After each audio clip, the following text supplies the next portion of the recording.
And welcome to NOLA History Guy podcast for Wednesday, January 17th, 2024. Yeah, we're back and we're rolling. It's that kind of in between time right now when it comes to Carnival, right? We had we always kick off Carnival in a big way with Twelfth Night and rolling with you know, everybody gets their first king cake and the long lines at various bakeries and everything.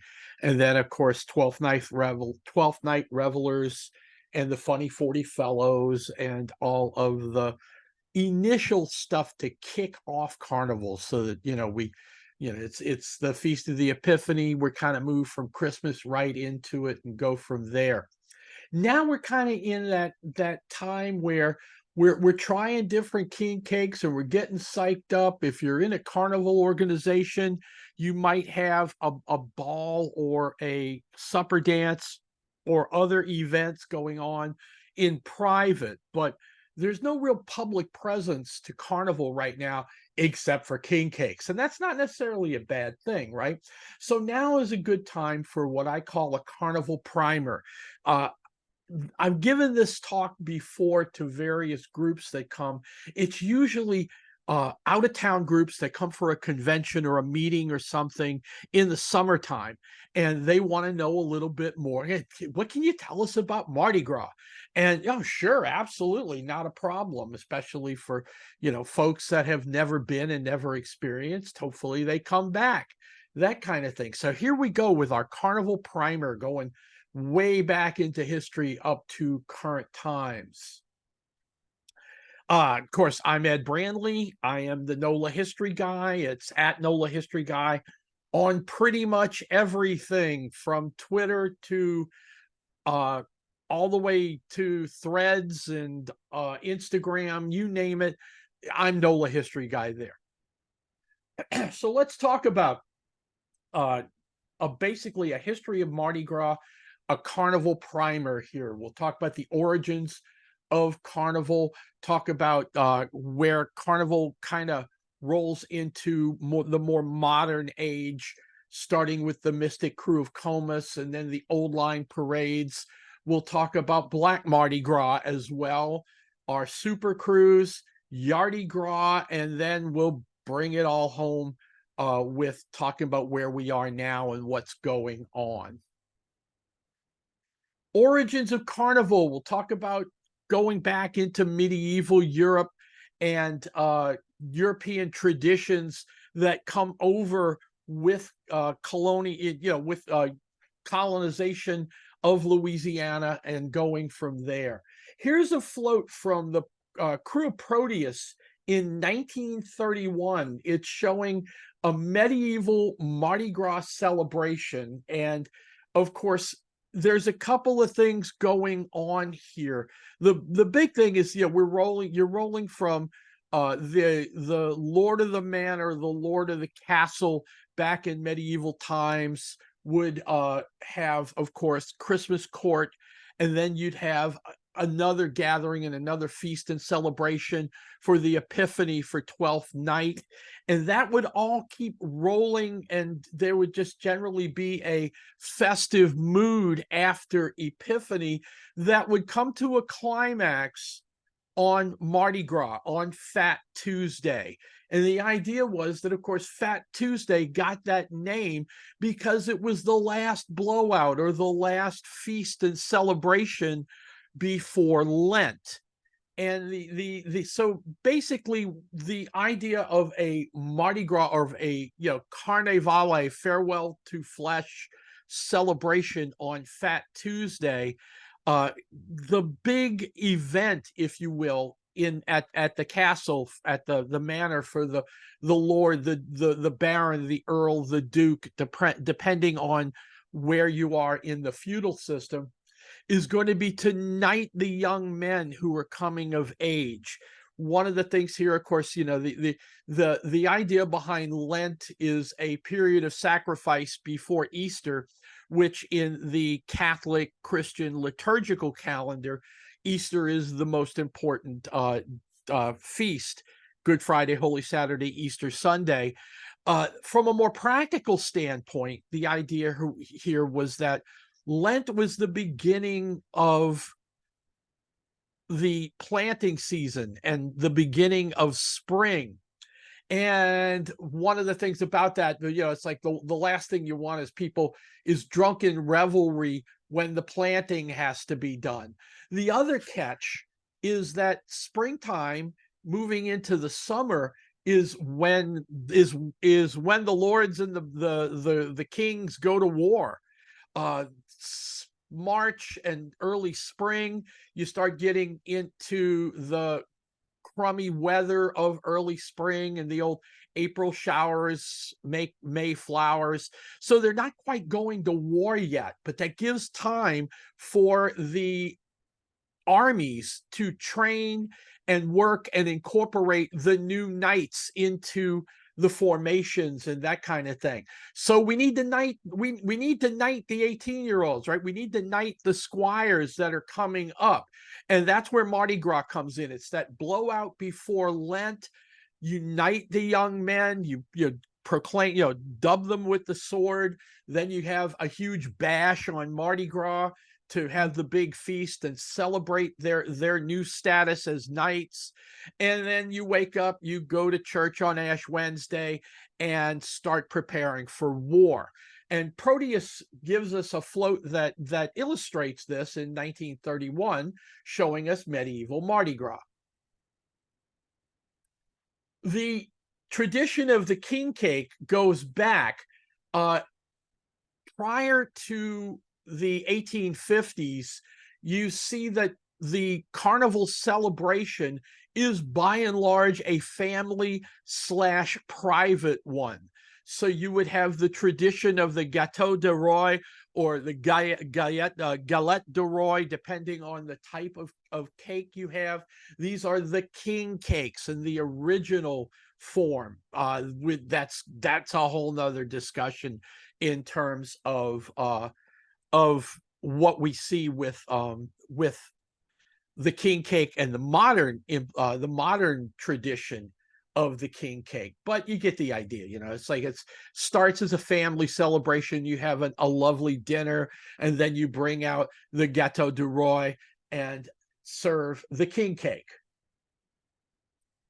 Let's keep going now. By the time of the 1840s and 1850s, New Orleans is becoming a big deal. Cotton is king. The port is a big deal.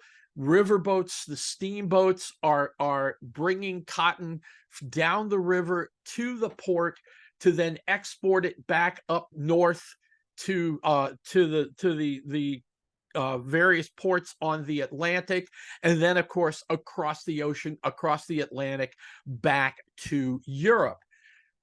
New Orleans is big, it's growing, it's bustling, and the Creole, French, Spanish traditions continue. And basically what was that family kind of private-y celebration pours out into the streets. And it gets a little rowdy and gets out of hand. And so by 1856, a group of businessmen decide we need to do something a little more organized.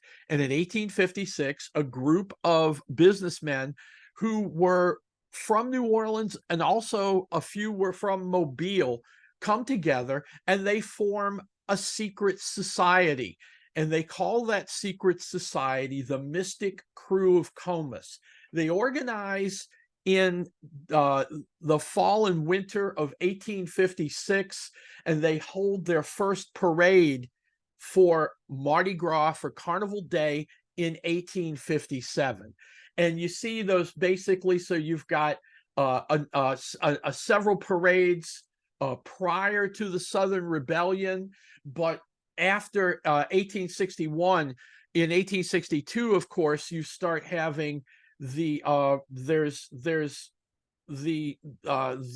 rebellion is in full swing, and then of course by May of 1862 the city is under Union occupation, so there's no parades in 62, 63, and 64.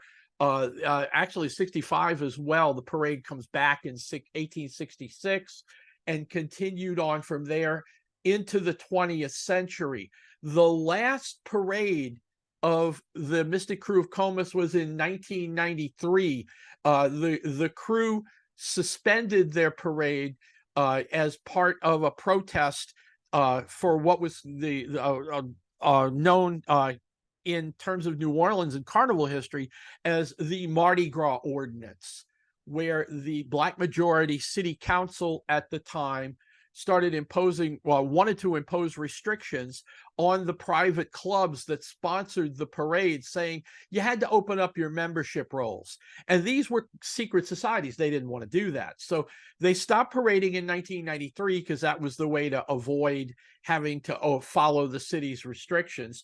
And of course, the balls continued after that and continued to this day. So here's an illustration. It's a Frank. I can't remember if this is a Harper's or a Frank Leslie illustration, but it's an illustration of the Comus in 1958, and you can see it's the parade is coming down Canal Street, and it's turning onto Royal Street. So that big building in the background, those are the Turo buildings. It's a series of retail shops on the first and second floor, and then the third and fourth floor. Well, some of the retail went as far up as the fourth floor. Some of that was apartments and offices and that kind of thing. So this would have been the second Comus parade. 1857 was the first, and so this is 58. And here's an illustration. You see they're coming down Canal Street, heading toward the river, and then making a turn to go back into the French Quarter on Royal Street. What looks like that big flashing light is actually a projection lamp, most likely burning magnesium so that it's incredibly bright. And that's lighting up the King's float that you can see there. So you've got basically a cart with men manning that light, and then you have the king, actually, the King of Comus is not a king. He is Comus. He is a demigod. So you don't say King of Comus, but it is the float that has the member of the crew chosen to represent Comus that year.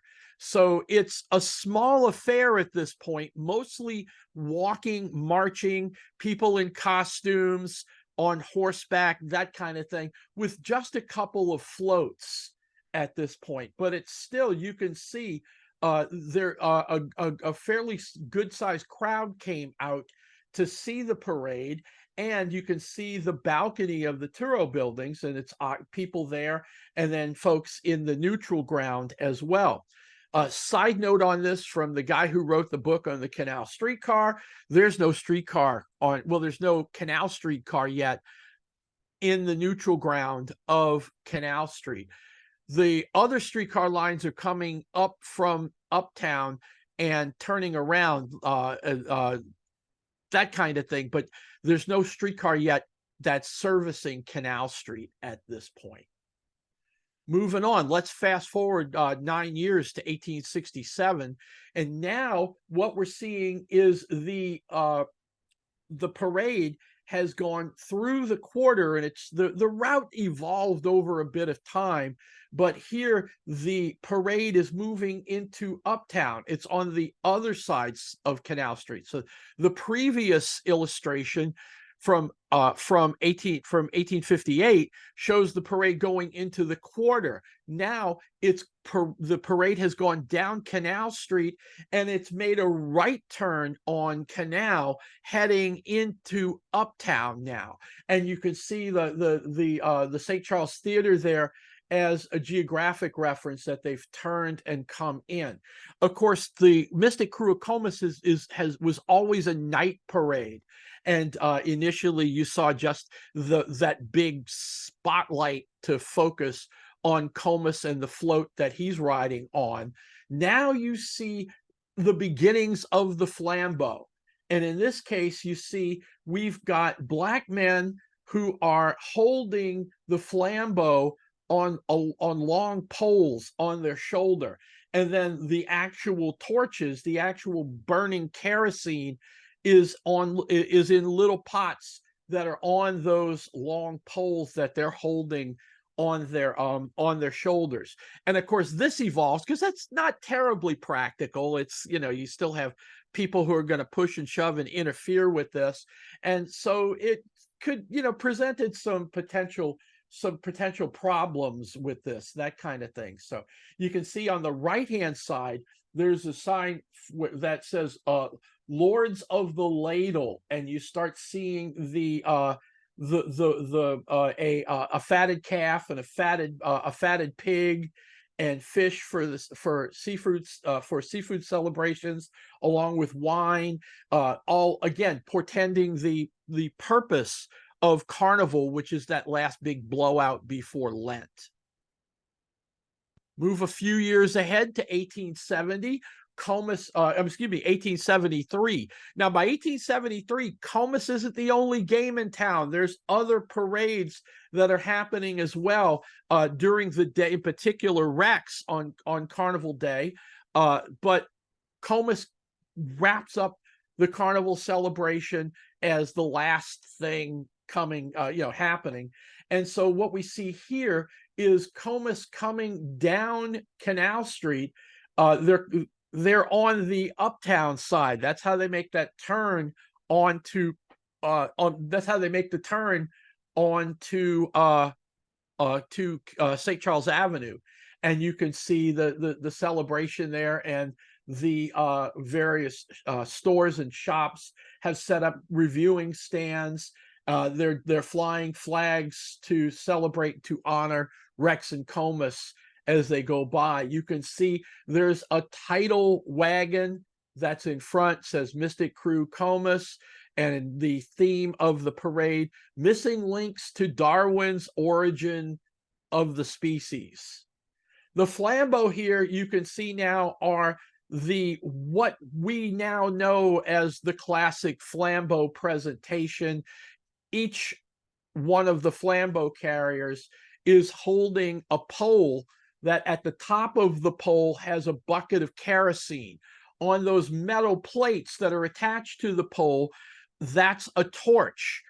Gravity feeds the kerosene to the torch. You light the torch, it flames the kerosene, and that lights the parade as they march down the street. Here's a modern flambeau and a better illustration of that torch. Basically, here's you don't see the bucket, but at the top of the pole that this flambeau carrier is holding is a bucket of kerosene. This is an Orpheus, by the way, crew of Orpheus, one of the super crews.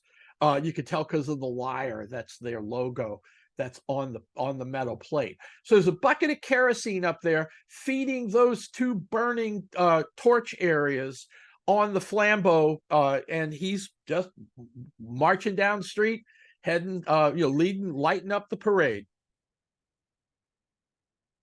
Comus, of course, has evolved a good bit over the years, but of course, the big thing, the closeout piece of Comus was always their bal masque, their costume ball. And Comus traditionally, again, he's not a king. Remember, he's a demigod. So he is just Comus. He doesn't wear a crown per se, but he wears those feathered ostrich plumes because he is a demigod. He does not carry a scepter. He carries a silver chalice and presents and waves the chalice. He's wearing a mask because members of the Mystic Crew of Comus are, it's a secret society, and they want to be anonymous. So you see, so this is the Comus Ball from 2019. As we said, the parade stopped in 93 after the dispute with the city, but they continued the ball rather than, initially they would use one of the big opera houses or one of the big theaters. Then in 1930, when the Municipal Auditorium was constructed, Rex and Comus moved their balls into the municipal auditorium, but then in 93 they had to move to one of the hotels. And so now what we see is basically Rex is in the Marriott and Comus is in the Sheraton. So they have their balls, they're directly across from each other. That makes it easy to facilitate a tradition that goes back now well over a century, and that's what's called the meeting of the courts. And we'll talk about that when we get into Rex momentarily. So let's talk then. Obviously, Comus was not the only parade. Starting in 1857, of course, they were, but other groups are like, hey, if these guys can do it, we should, we want to have a parade too. So that's where the tradition of carnival crews and carnival parades begin. One of the first parades after Comus was the crew known as the Twelfth Night Revelers. And they held the Twelfth Night Revelers held a parade on January 6th, 1870, followed by their ball. And they paraded in with their costumes and their celebration. It was the first and last Twelfth Night Revelers parade, but the ball has continued to this day. Basically, they took a look at what it takes to actually go out on the street and parade, and they were like, nah, we'll pass. So what they, of course, the crew continued the tradition of celebrating on Twelfth Night, and that's continued to this day. But after that first parade in 1870, they dropped the idea. You can see the tableau again of the presentation of various aspects of carnival. You have the maskers who are representing the different parts of the feast. You have the king's cake. That thing looks like more of a classic wedding cake. Was the big king's cake. Of course, wine of all kinds, and then the teapot and other desserts and treats and fancies. And these folks marched a little bit and then convened into the old opera house to have their ball. As we said, that was the first and last 12th Night Revelers. By 1876, here's an invitation to the ball on January 6th of that year. And you can see it's to a Miss M. Deneg. And the Deneg's very old line, established uptown New Orleans, quote unquote, society family. And obviously, Miss Deneg here was probably a maid of the 12th Night Revelers, hence the lower number of her invitation. We'll talk a little more about the 12th Night Ball in a little bit. We'll get there. So by 1872, Comus is now a well-established commodity, but there's still nothing really, seriously organized for the daytime. Epiphany and 12th Night and the Revelers tried to do their thing, and that didn't quite pan out. The Comus Parade is well a thing and established, but there still was nothing for during the day in on Carnival Day, on Mardi Gras. That changed when a new organization formed in 1872 that became known as the School of Design. And the School of Design's purpose or mission was to hold a parade and choose a king for carnival. Now remember, Comus isn't a king, so there is no king of carnival yet. So they hold a parade for Rex, king of carnival. And you can see this is the 1873 edition of the Rex parade. Now what's happening here is it's a similar type move. What you're seeing is the parade is coming out of Royal Street, and coming, it's actually, no, I take that back. It's coming out of Charters Street and it's heading towards Royal Street. Royal Street is that statue in the middle of the illustration. That's the Henry Clay Monument. So the parade is coming out of Charters. Then there's a bit of a block. There's a kind of a distortion there, but then you see the 4-story Turo building from the older illustration on the right-hand side, and then you go all the way down to Dauphine Street. You see that spire, that Gothic pointy roof for a church. That's Christ Episcopal at Canal and Dauphine Streets.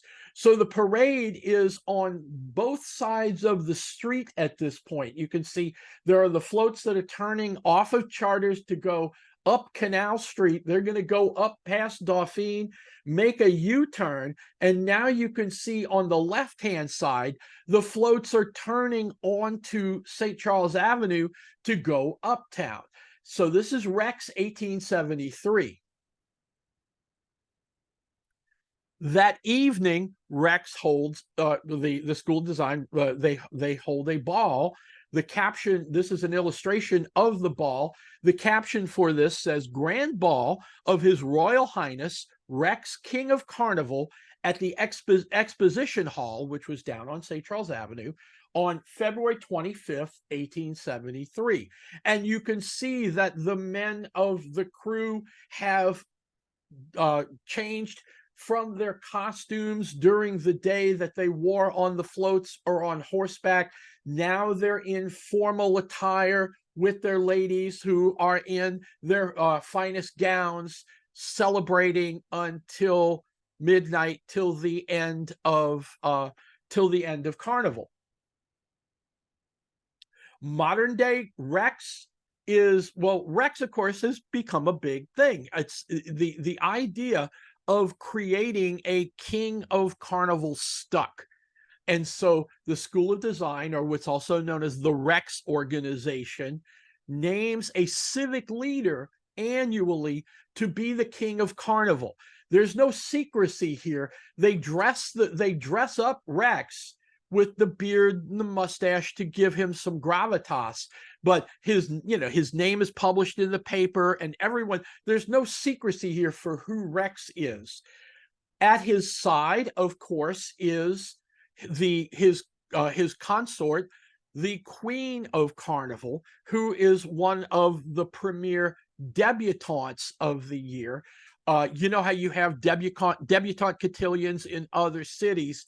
The carnival balls serve as New Orleans debutante cotillions. That is the way that young ladies come out to society, is as part of the carnival season.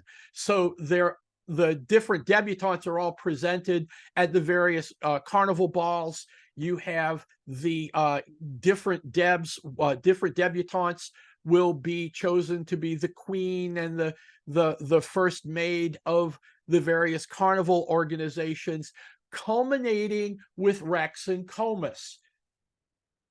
Remember, I told you we'd come back to the concept of meeting of the courts. This is the meeting of the courts in 2019. You can see that's the same Comus, that's the same Rex and Comus from the previous photos. Comus is there. You've got a better view of his chalice. His consort is the young lady in the white silver on the far right of the photo. What's happened is that the two courts come together at the Comus Ball. So basically what happens is toward the end of the evening, it's all earlier now, but it used to actually go all the way till midnight, where a representative of Comus would go over to the Rex Ball. Now, when they were both in the municipal auditorium on both halves of the auditorium, this was easy for them just to walk over. Now, somebody's got to go across the Comus and the Sheraton and Rex over in the Marriott. They would have to come in and go across the street, and then they would go to the Rex Ball. He'd bow to Rex and invite him to come join Comus at their ball. And that's what happens. The Rex Ball keeps going. People are still partying, drinking, dancing, having a good time. But the court makes its goodbyes to their own ball and goes to the senior crew's celebration across the street. If ever you want some fun on Carnival night, on the night of Mardi Gras, tune in to WYES or wherever. I think it streams on YouTube now. I don't know if they actually cover it anymore. I haven't watched it in ages. But go on Twitter and follow hashtag Rex Comus, all one word. And people just, there's like Rex Comus bingo and all kind of goofy, crazy stuff that goes along with it. Well, anyway, the point of this is, so Rex comes over with his court, his lieutenants, his dukes, that kind of thing. They come over at that point. Actually, I didn't mention, I'm going to jump back to this slide. The gentleman on the left in white tie and tails, that is a duke. He is wearing just formal wear. Again, Rex is not a secret society, so he's wearing just regular formal wear. And you can see the medallion there. He is a duke. He escorted one of the maids in their presentation. On the left, on the right-hand side of the picture, you can see the purple of one of the Rex lieutenants. They are masked because they ride on horseback during the parade, and two pairs of three of the lieutenants wear their riding uniforms to the ball to lend, again, a little more celebration. Okay, so back to 11:30 at night now, a little bit earlier because of the TV and everything else. Rex comes over to Comus. The two split up so that Comus escorts the Queen of Carnival and Rex escorts the Queen of Comus, who, by the way, the Queen of Comus is generally regarded as the top debutante of the year, with the Queen of Carnival being, she got edged out by the Comus girl, that kind of thing. So they have a grand march to the grand, to Verdi's Aida, to the grand march from the opera Aida, and they circle the ballroom and they wave their scepters, and Comus waves his chalice, and they parade in front of their guests. They come back to the dais and then they salute everyone and continue on for those last few moments except the various dignitaries that are attending the ball come and bow before the four monarchs and present themselves and that kind of thing. When the ball is over, Carnival is formally over for the year. And of course, at midnight, that's when you get the crew of mounted NOPD cops and garbage trucks and street sweepers that are clearing the streets to pick up all the trash and debris from the day. And that strictly that isn't the end of Carnival, because everybody goes to private parties and parties into the wee hours of the morning. So that's the two big old line crews, if you will. Rex, of course, is still parading. The King of Carnival still comes, every year and does his thing. But what we don't see any longer, of course, is Comus on the streets. One of the other big parades that organizes in 1872 as well is the crew of the Knights, I should say, the Knights of Momus. And Momus, of course, is a god of mirth. And Momus is another, you start getting you got Comus as a secret society. They limit the number of people. Naturally, other men want to be part of this game, so they formed the Knights of Momus. There's connections here. For example, the Mystic Crew of Comus has a connection or an affiliation to a luncheon social club whose clubhouse, if you will, whose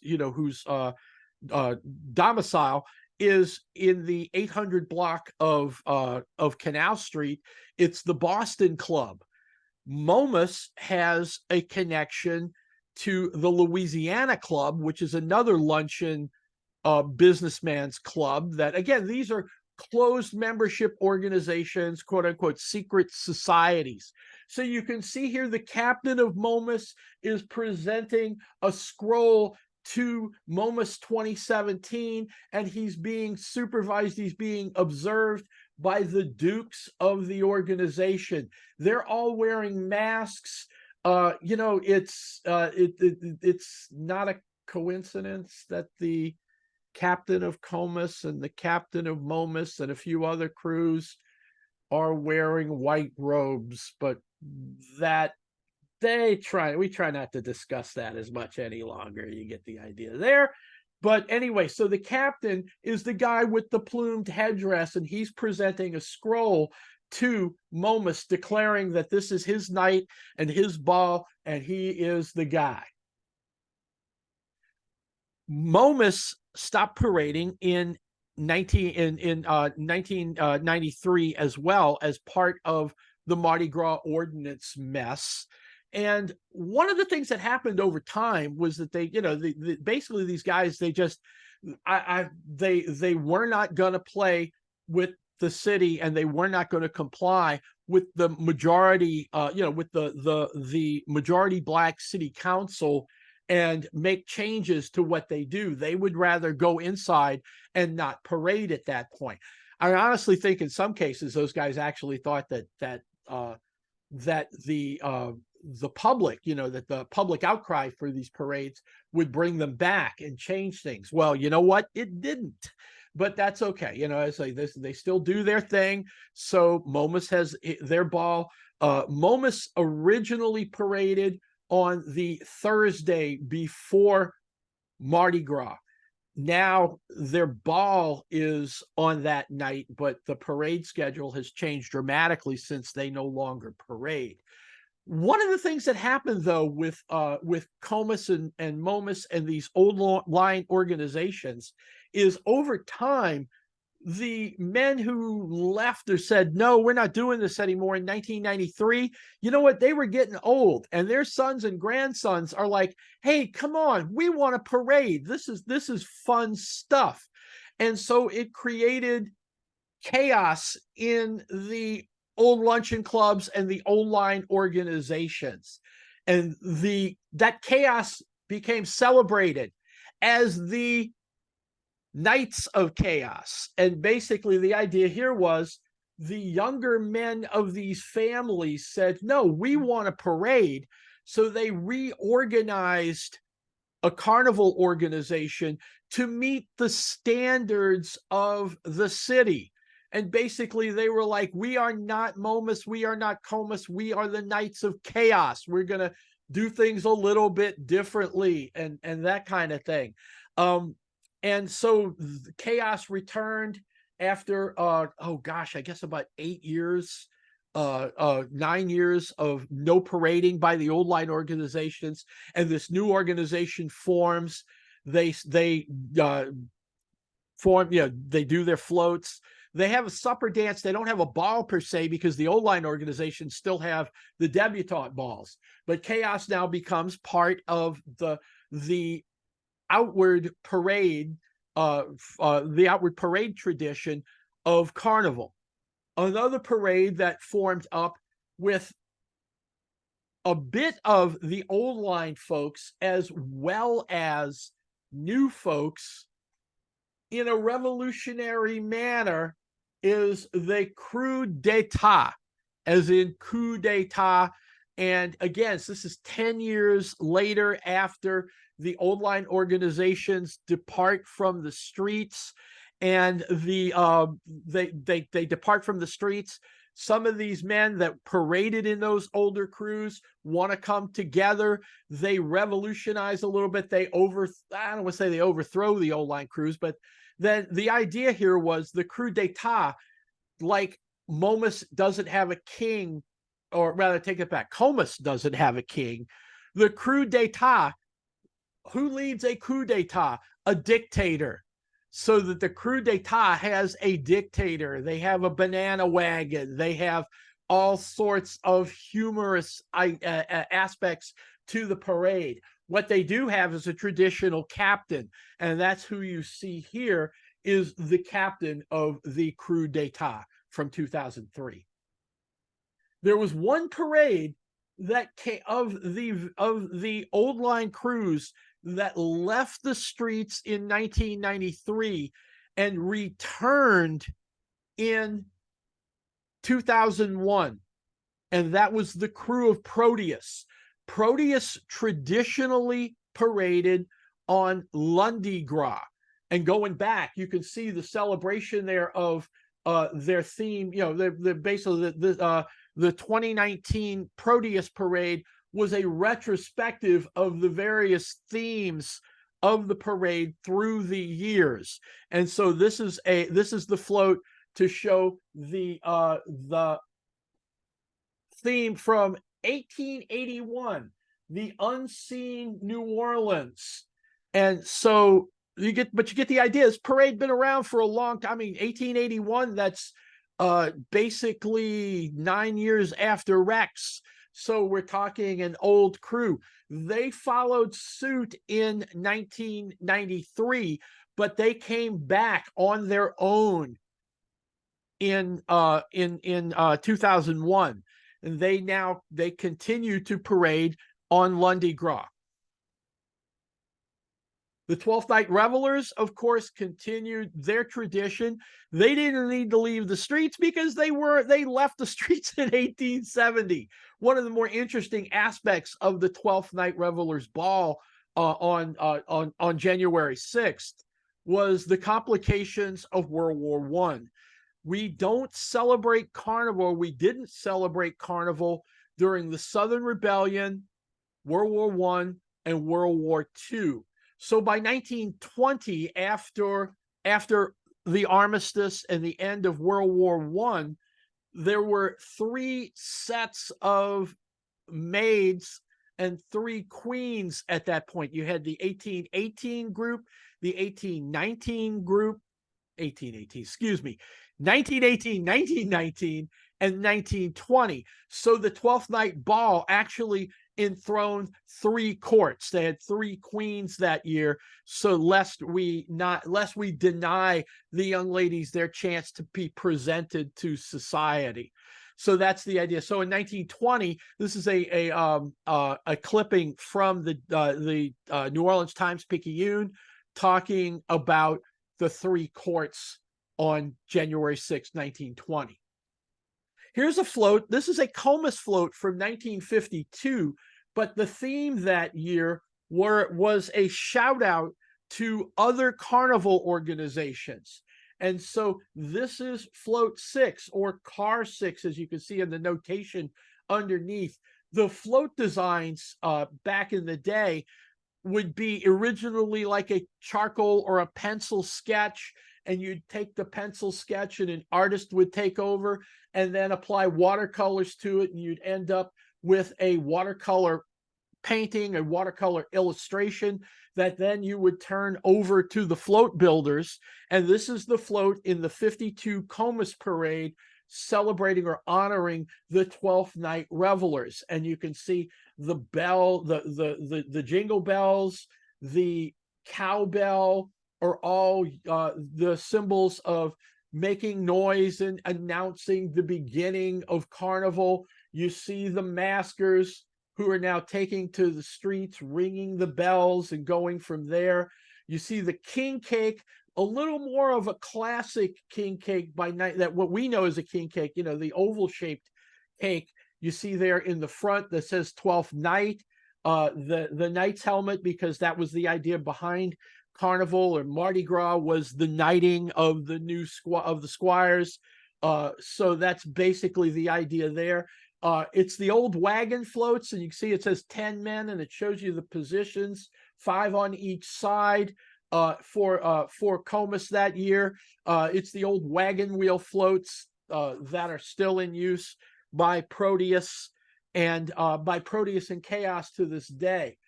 At the back of the float, you see those 2 what look like kidney beans, the gold and the silver. The kidney beans are it's a lucky bean, and the idea was that when one of the features of the 12th Night Ball is they roll out a big king cake, and the maids would then each receive a piece of the king cake.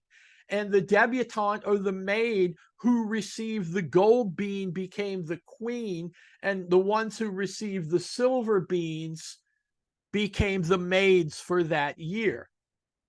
And they had some ins and outs and ups and downs with this, but now, of course, it's a giant wooden plaster mock-up of a cake, and the maids are strategically placed around it, and there's little pull-out drawers there, and they tell them, okay, open your drawer, and the gold bean is, you know, strategically placed so they know who's gonna get it. This is the 12th Night Revelers Ball from 2018, and you see, of course, the crew members are the bakers. So you see the captain of the crew and a lieutenant or a duke of the crew behind the cake on the left-hand side. You see the maids are seated in the front row, ready to be called up to pull open their drawer and see who is the queen. They all pretty much know all this is all pretty much all set in stone as we go. And that's how the ball works in modern times.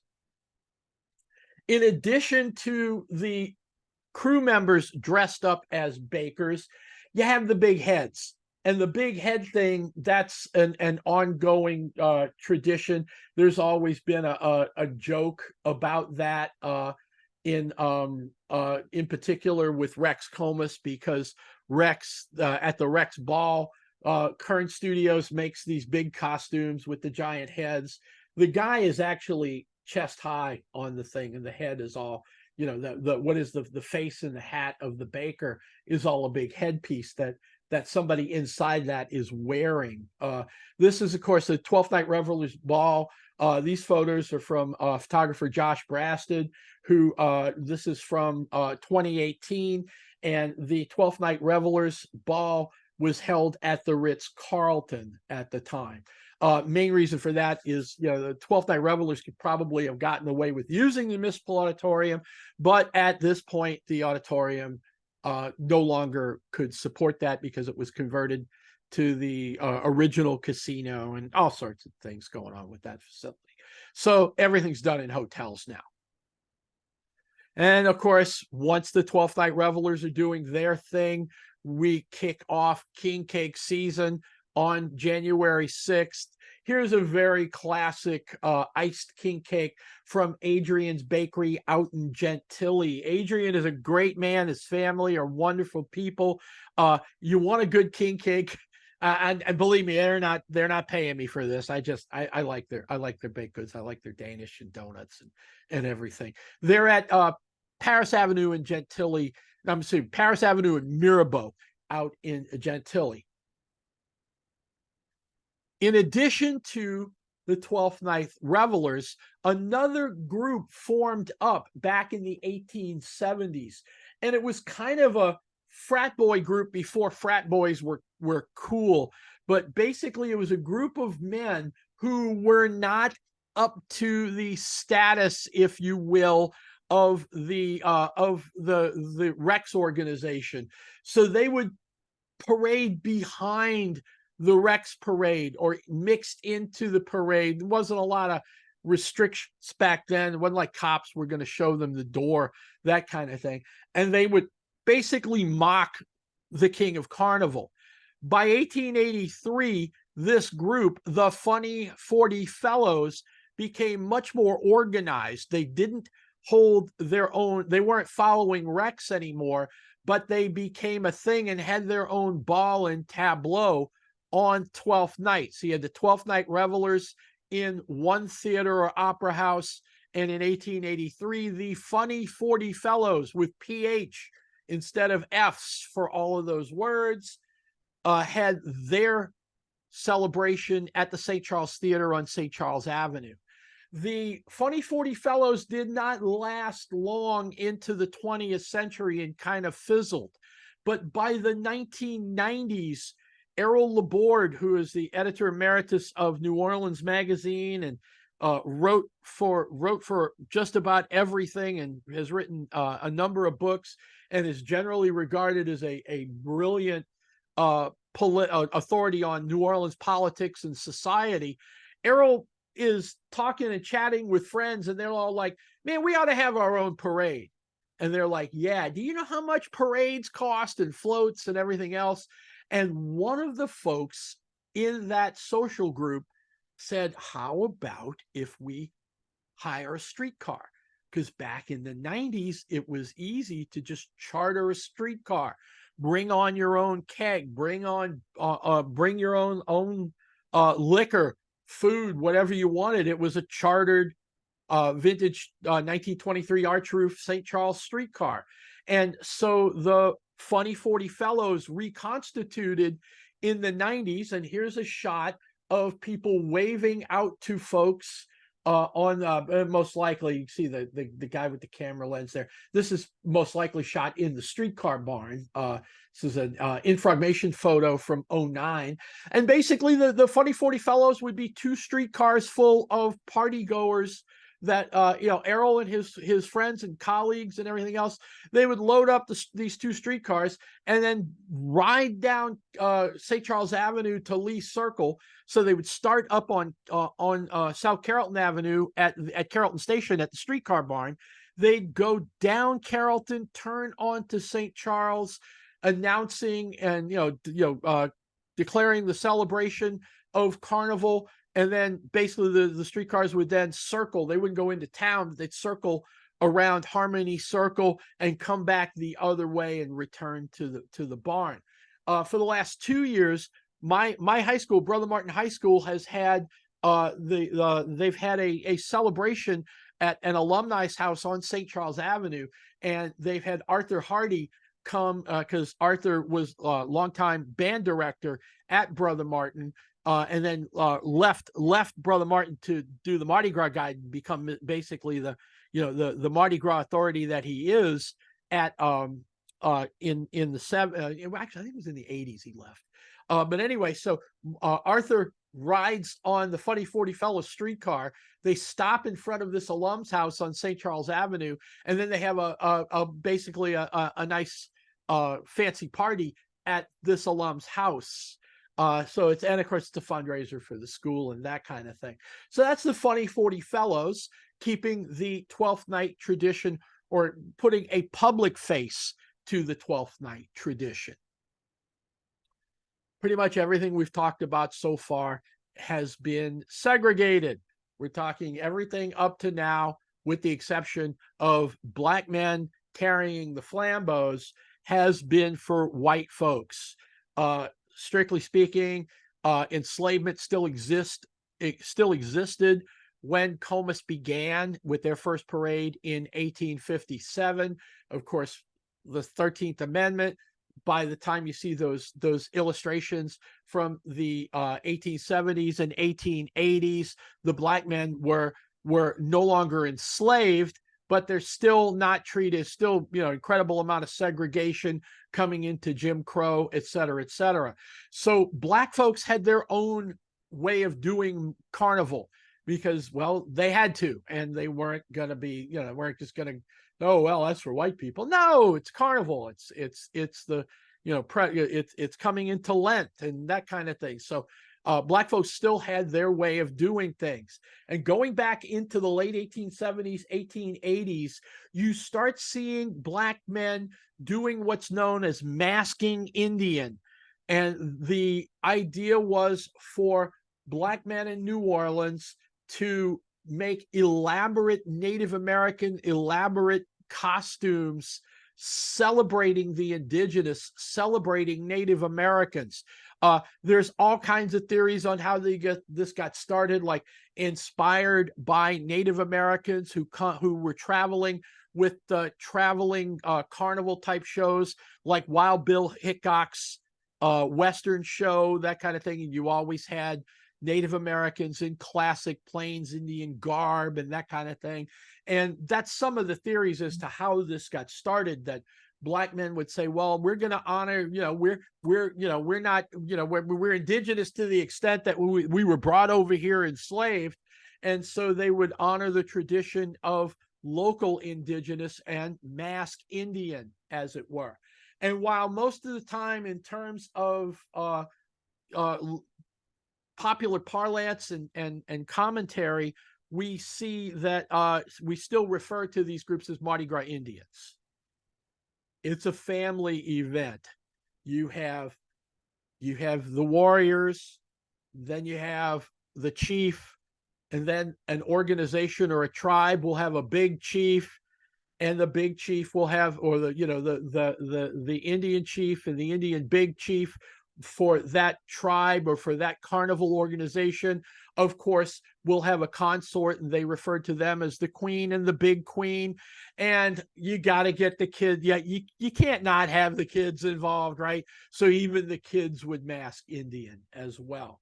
This tradition goes on to this day. The classic tradition of masking Indian is that the Indians, the men, the warriors, the chiefs, all make a new suit of pretty every year. You wear the old suit. It's like a lot of times you can recoup a lot of your costs when a convention comes in August, and then they hire the Indians to come and do a carnival demonstration at a convention for out of town folks and that kind of thing. One of the main themes, or the main story arcs in David Simon's HBO series Treme, was about Mardi Gras Indians and some of the traditions and the music and everything else. Highly recommend that to get in. Or better yet, go out on Carnival Day and look for the Indians. Go out on Super Sunday in April and go look for them when they hit the streets. There was and still is an organized, well, there's several parades now that, if not are, I wouldn't say they're all Black organizations, but they are mostly Black organizations. And that starts back in 1914 with Zulu. And of course, the idea here, it's again, Zulu is similar to the Funny 40 Fellows. It gets its origins in mockery. And the idea here was to take a lard can and put it on a Black man and give him a palm frond as a scepter, put him on a cart pulled by mules, and you what do you have? You have a parade. And so here you can see, here is Zulu coming down the marching on the bank of the Carondelet Canal, heading into Basin Street. By the 1920s, for the date of this particular image, you see it's become much more of a parade. You don't see the elaborate costumes. These men are dressed nice. They're wearing suits. They're wearing fedoras, but you don't see a lot of money here. And that's the class differentiation between what we were seeing with the old line parades like Comus, Momus, Rex, and Proteus by the 20s. This is a different class of social strata here, because it is basically all Black at this point. The most notable king of Zulu paraded in 1946, and it was Pops. Louis Armstrong left the city a long time earlier, in the 20s, because of Jim Crow and the issues surrounding that. He goes to Chicago. He goes out to LA. He ends up in New York and spends basically the rest of his life as a New Yorker. But after World War II, you have, it's one of those situations where some of these cats that were playing jazz in the 1910s are getting up in age. And so there's a revival of traditional jazz in post-World War II 1940s going into the 50s. Zulu is a strong carnival organization at this time. It's a big deal in the Black community.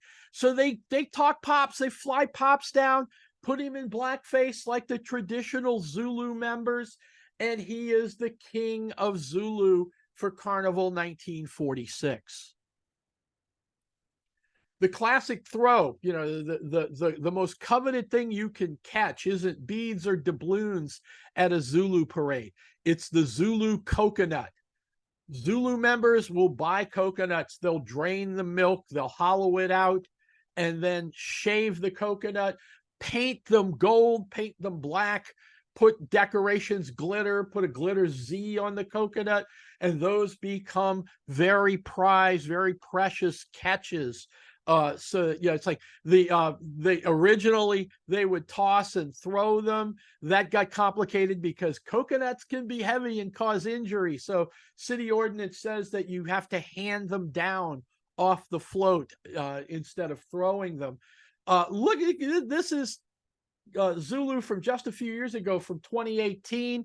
Look at those costumes. We're not talking men who don't have the money to spend on elaborate costuming like those parade goers in the 1920s.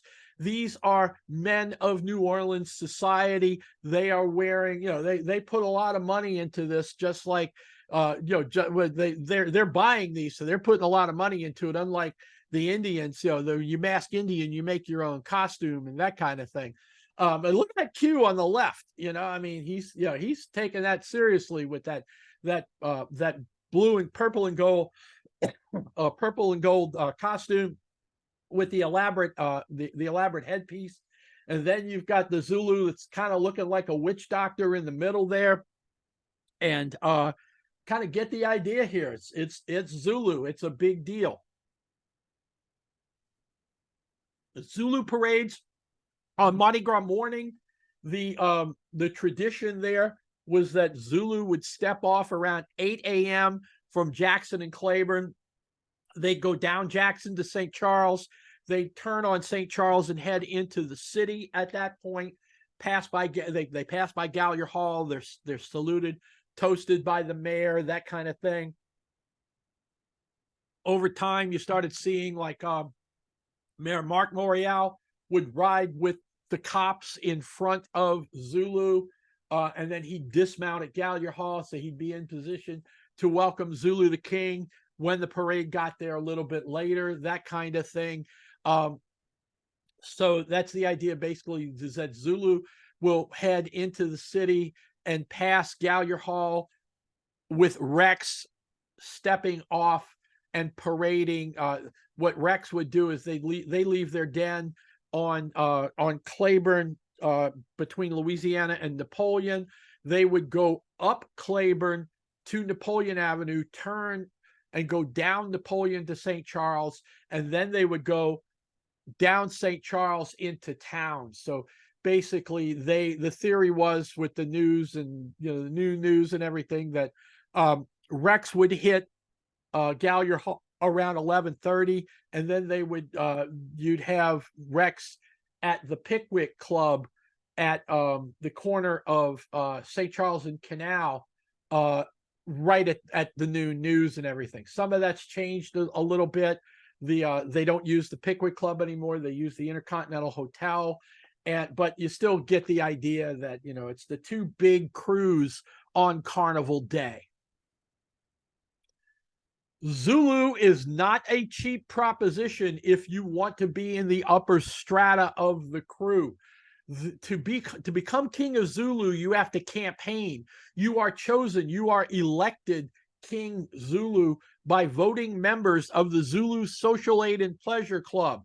And to get there, you've got to wine and dine those folks and influence them and everything else. It's not cheap.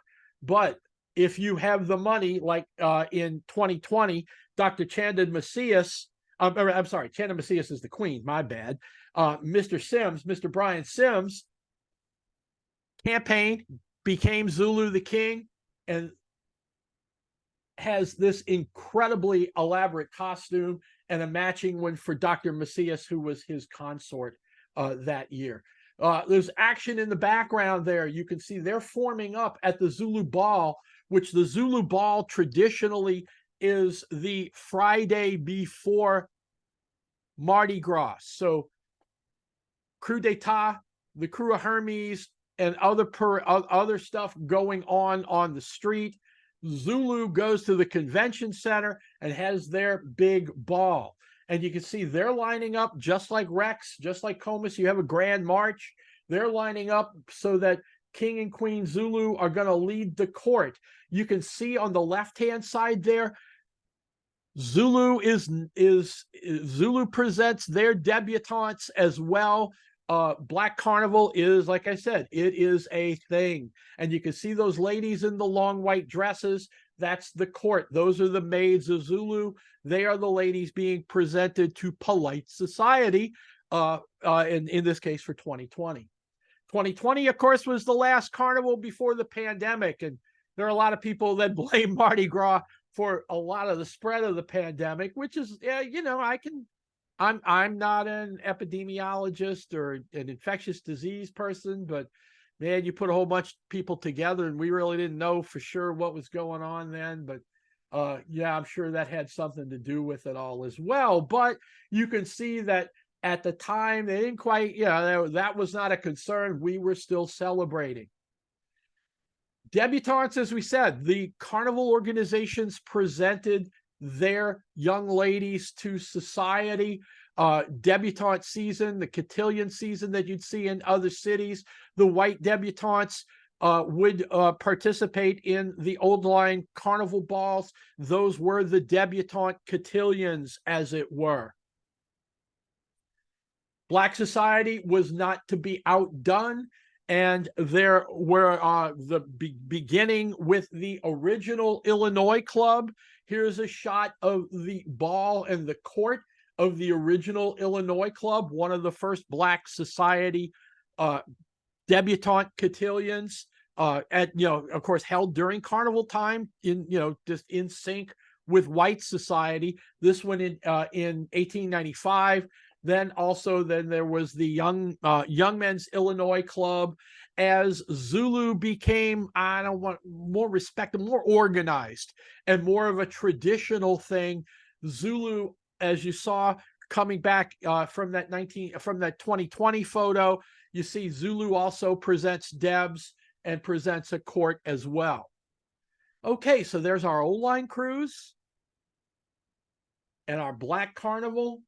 Then we start having carnival for the masses, and that's where the super crews come in. We're going to talk about Bacchus, Endymion, Orpheus. Zulu and Rex are counted as super crews, even though they had different origins, but they are still a big thing. So let's start with this. In 1967, a group of businessmen were like, we need to do something to promote the weekend before carnival.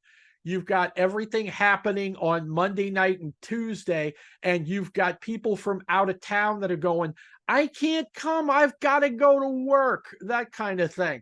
So what happened was a group of businessmen organized a parade for the Sunday night before Mardi Gras. You had the big celebrations on Carnival Day. You had Lundi Gras the day before. Now let's have a big parade on Sunday night so people could then hop on a plane later that evening or Monday morning and go back home and go and get on with, where to every other place it's just Tuesday kind of thing. The first parade that starts this idea, and the first group of businessmen was nudged along by a number of civic leaders and entertainers, and they became the crew of Bacchus, first parading in 1968. And Bacchus, Bacchus starts, and Bacchus, of course, is the Roman god of wine. Bacchus is the Roman name for the god Dionysius. And so, hey, what better than the god of wine? One of the things about Bacchus, of course, is that they broke tradition in that the king of Bacchus is not a member of the crew, but is usually an entertainer, an actor, a singer, that kind of thing, where not, again, an out-of-towner, but again, to promote the wider aspect of carnival. And you can see here's a float. This is the theme float, and you can see that big head behind you is a representation of the god of wine. One of the real popular floats, like a number of parades, you have floats that appear every year. This is Bacchosaurus, and you can see it's a big dinosaur. Blaine Kern Studios does the Bacchus parade. This is the one of the permanent displays, if you will, at Blaine Kern's Mardi Gras World is the Bacchosaurus float. This float takes to the streets every year as part of the parade. Those wine barrels that the dinosaur is carrying on his back hold a crew. Each one is the spot for a crew member, and it's not a big float by comparison to some of them, but it's a big deal. It's fun. You can see in the background there, you've got the Queen Kong float, because they had Bacchus also, Kern Studios made a King Kong, Queen Kong, and Baby Kong floats for Bacchus. And in the background, you also see what look like railroad cars. That's for the crew of Orpheus. It's the Smoky Mary, which the Smoky Mary was the nickname for the train for the Pontchartrain Railroad that ran from Faubourg Marigny out to Lake Pontchartrain along what is now Elysian Fields. But here's Bacchosaurus, and this is just one of the coolest floats of the season. The other super crew, starting back in organized in 1967, the crew of Endymion originally began as a Gentilly kind of parade. They started parading down Gentilly Boulevard, down by the racetrack. It was organized by a bunch of St. Aloysius graduates, from the Ninth Ward and from Gentilly, led by the late Ed Munez, a former mayor of Kenner and radio station owner, businessman, and he organized a parade, basically, for his buddies. Let's have a parade, that kind of thing. Bacchus comes on the scene a year later and starts with a massive blowout. The men of Endymion say, hey, we can do this. And they start putting together this huge parade with 1,500, 1,800 men in the crew. Giant floats. See this float? That two-piece articulated float. This is a float for the captain. This is from Carnival 2015. You can see the captain is wearing the traditional white captain's uniform. At that point, Captain Eddie is getting a little up in age, so that could have been his son-in-law in there. But hey, he's wearing the mask. It's Captain Eddie, right? Go salute the captain and that kind of thing. So this is the Endymion float. You'll see that Endymion parades on the Saturday before Carnival. So you had Proteus and Hermes and not Proteus, I'm sorry, Coup d'etat and Hermes on Friday. You have the Zulu Ball on Friday. On Saturday, you have a whole slate of day parades. And then the big parade at night is the crew of Endymion that starts out by City Park. It travels from City Park up or down Orleans Avenue. Orleans turns on to North Carrollton, then turns on to Canal Street. They have to start this parade at like 4:30 in the afternoon because it's huge. And by the time it hits Canal Street, it's full on nighttime. And they spare no expense with fiber optics and lights. And you can see here's these articulated multi-section double-decker floats, and all they're just constantly throwing and bombarding. The crowds are incredible. It's an experience in itself. So Endymion rolls on that Saturday, then Bacchus on Sunday. Then we are into full-on, I don't know what day it is, kind of drinking and everything with Sunday, Monday, Tuesday. Not to be left out of the super cruise and parading in general, ladies' organizations have been parading since the 1920s and 1930s. By the 1990s and 2000s, the ladies want their own super crew, and that's where the Crew of Muses comes in. Zulu has the coconut as their signature throw. The crew of Muses has shoes. The ladies of Muses decorate shoes just like the men of Zulu decorate the coconuts, and they hand down, it's like go thrift shopping, Goodwill, red, white, and blue, wherever you can buy shoes, spray paint it into a color, glitter it, decorate it, and those are the prize throws of the night. So therefore, when you have a grand marshal or a celebrity that you want to honor, that the crew of Muses want to honor, they do so with a giant fiber optic decorated shoe float. Muses is a thing. It's on the Wednesday night. No, take that back. Thursday night before Carnival. It's as crowded and packed as everything, every other super crew that you have. It's arguably, because of its position earlier in the week, it's arguably the first super crew of the season that hits the streets. Fun parade, good throws, and just beautiful floats. Mardi Gras, we have Proteus, that historically Proteus steps off early, 5:36 or so, to make its way through town. The theory was that Proteus needed to be back to the municipal auditorium for their ball on Mardi Gras night by 9 o'clock. They wanted to be there for 8:30 so you could get in and get set up and go from there. In addition to that, Harry Connick Jr., the musician and actor, son of course, long-term Orleans Parish District Attorney Harry Connick Sr., organized a crew to really blow out Mardi Gras night, and that became the crew of Orpheus. And what you're looking at is the crew of Orpheus's signature big deal, and that's the Leviathan. It's an Oriental dragon, and it's another one of these giant floats that has a whole bunch of riders, and they actually make a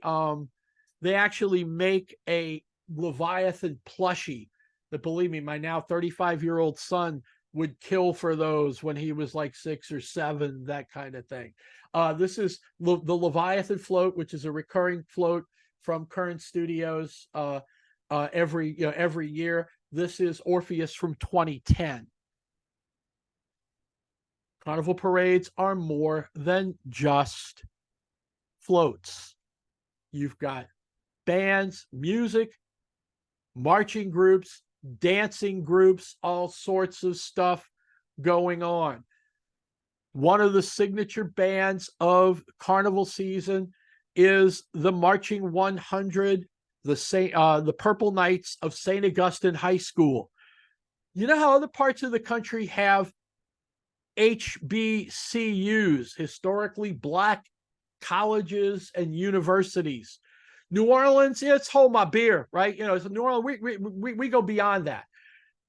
New Orleans is a very Catholic city. New Orleans was also a very segregated city, so that the Catholic high schools in New Orleans didn't take young Black men or young Black women. St. Mary's Academy was a segregated, still historically Black girls' high school. We have in addition, we don't just have like Dillard and Xavier, which are HBCUs. We have St. Augustine High, which is an HBHS, historically Black high school. It's for young men. Primarily, it's Catholic. It's owned and operated by the Josephite Fathers. And over time, the Marching 100, the Purple Knights of St. Augustine, have become the premier high school, one of the premier high school bands. I should say one, because that's disputed by other schools. One of their biggest rivals is Warren Easton Charter School on Canal Street, the original boys' high school, and they can put out a sound that will, one of the things that you'll see is when parades form up, like forming up for Bacchus, or forming up for other parades, and all of these bands are in the same general vicinity, and you have some serious battle of the band action going before they all step off. Another one, true HBCU, Southern University in Baton Rouge, the Human Jukebox will come down for Carnival, will march in various parades. This is Southern University in 2019 marching in Rex. They're passing Gallier Hall. You can see the columns of Gallier Hall on the right there. Carnival 2020 was the last parade. I don't even want to say before COVID. We're pretty much during COVID at that point. And, you know, hindsight 2020, Carnival 2020 happened, but certainly by then, moving into the spring of 20, into the summer, COVID was a full-on pandemic. So by 2021, everybody's sheltering in place, you know, lockdown kind of things are, you know, social distancing, spreading out, wearing your mask. So a lot of the float makers were out of work because there were no floats to build.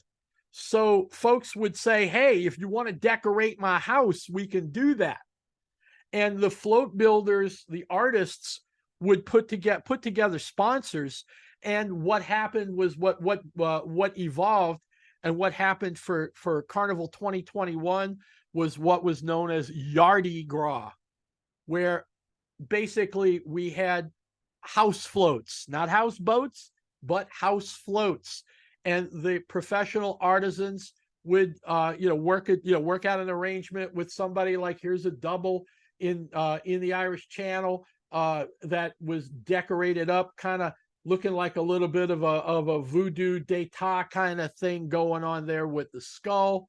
Here's another one where artisans turned it into birds and a big floral display and decorate the houses. So now you could park in the neighborhood and walk by the houses. You wore your mask, you stayed apart. We didn't have a huge, you didn't have the huge crowds that you would normally expect. You kind of get the idea there. Mardi Gras 2021 with all sorts of stuff. Here's a little bit of a hat tip to the Leviathan and kind of wishing Orpheus was back, that sort of thing. After 2021, going into 2022, we start getting the vaccines.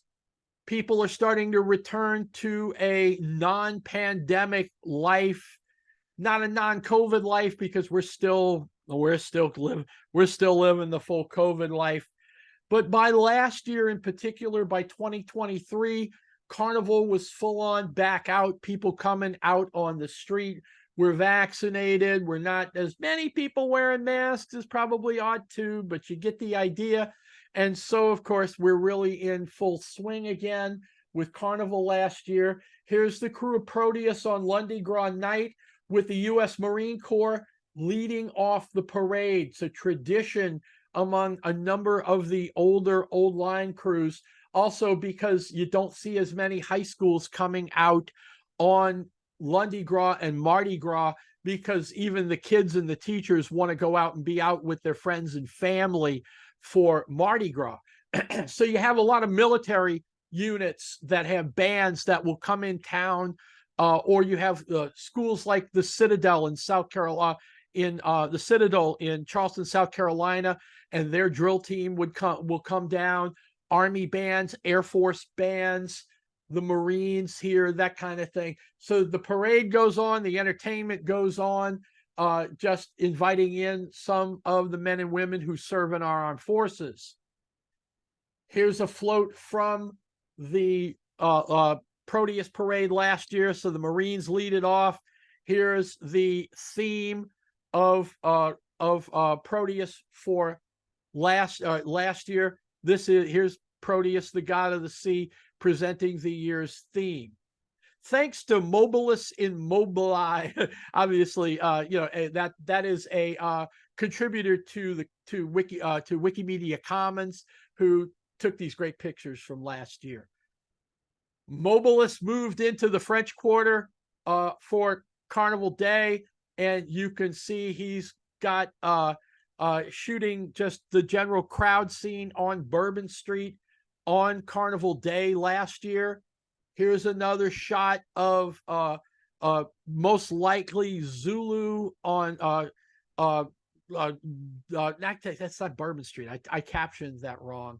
I cheated. I guess I didn't edit it properly. That's going to be coming down St. Charles Avenue. That's the Carver High School marching band with their 76 trombones, their trombones leading the way. So you can see we transitioned, you know, we had Carnival 2020, we got whacked by COVID, and by last year, everything's still full swing, and we're rolling and ready for parades this year in 2024. Whew. That's a lot of stuff, but it's a primer. It's the idea of trying to, you know, present a little bit of everything so you can get some background on where Mardi Gras came from and where we are with it, where the carnival celebration goes forward. A word from your sponsor. Buy my books. My first book was the one in the middle there. It says New Orleans, a Canal Streetcar Line. I then wrote a book about my high school, Brother Martin High School. It's actually a combination of the three schools that were operated by the Brothers of the Sacred Heart in New Orleans, originally St. Aloysius, going back to 1869, Coriezu and Gentilly in 1954, and then the merging of those two schools in Gentilly, which is now my school, Brother Martin High. I graduated in 76. I'm getting to be an old guy, but you get the idea. Maison Blanche Department Stores was I wrote an article about Mr. Bingle, their signature mascot, that evolved into a whole Arcadia Images of America book on the history of the department store chain. I was going to pitch in 15, I was going to pitch a book on Faubourg Treme to tie with the TV show. And the publisher came back and said, how about we expand that and talk about jazz as a concept? And that became the book that you see there, New Orleans Jazz. Arcadia Publishing has a second imprint that's the Legendary Locals series, and Legendary Locals of New Orleans is kind of like a who's who. It's short biographies of 200 local people from all walks of life that are legends in New Orleans history and culture. My last book so far came out in 2017. And it's another department store book. It's a history of, it's called Krause, the New Orleans Value Store, the history of Krause Department Store, which for almost 100 years stood at 1201 Canal Street, right by Mason Street. Again, I'm Ed Branley. I'm NOLA History Guy. The website is nolahistoryguy.com. You can find me pretty much anywhere on social media as NOLA History Guy. That's a shot of 3 streetcars at Canal and Rampart Street in 1914. I like this picture so much, I use it as my business card. Thank you so much for this. It's fun to present this background on what Carnival is all about.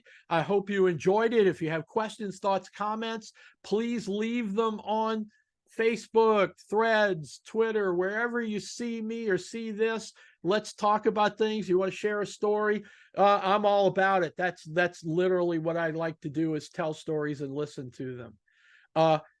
Tip of the hat to the folks who created this little parchment scroll theme for PowerPoint. It's in the Commons, and you see the reference there. Thanks so much, everyone. This has been a pleasure, and I'll talk to you soon.